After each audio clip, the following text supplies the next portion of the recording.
അവിടെ ചാലക്കുടിപ്പുഴയ്ക്കും പെരിയാറിനും ഇടയിലുള്ള അയ്യമ്പുഴ എന്ന് പറയുന്ന മലയോര ഗ്രാമപഞ്ചായത്തിലാണ് ഞാനും എൻ്റെ സുഹൃത്ത് ദീപം വരുന്നത്.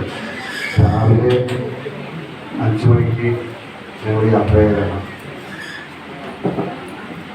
അപ്പോൾ ഈ പരിപാടിയിൽ തെങ്കേല പരിപാടിയിൽ പുസ്തക പ്രകാശന ചടങ്ങിൽ തിരുവനന്തപുരം സഞ്ചരിച്ച് വന്നത് അത് ചാലിച്ചേട്ടനായിട്ടുള്ള ഒരു അനുഭവമാണ്.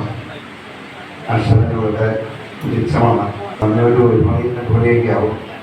എന്തായാലും ഈ നേരത്ത് ഈ അക്ഷരങ്ങൾക്ക് വേണ്ടി ഇത്തരത്തിലുള്ള വാർത്തകൾക്ക് വേണ്ടി ഇവിടെ ഒത്തുകൂടിയ എല്ലാവർക്കും സ്നേഹത്തിൻ്റെ ഭാഷയിൽ ആശംസ നൽകുകയാണ്. ഈ ചടങ്ങ് സംഘടിപ്പിച്ച തനിക്ക് പുസ്തകങ്ങൾ ലഭിച്ച നേതാക്കൾക്ക്, വായനക്കാർക്ക്, തുടങ്ങിയ സംവിധായകർ എല്ലാവർക്കും ഞങ്ങളുടെ സുഹൃത്തുക്കളുടെ പേരിൽ പ്രത്യേക ആശംസകൾ പറയുന്നു. നന്ദി, സ്നേഹം.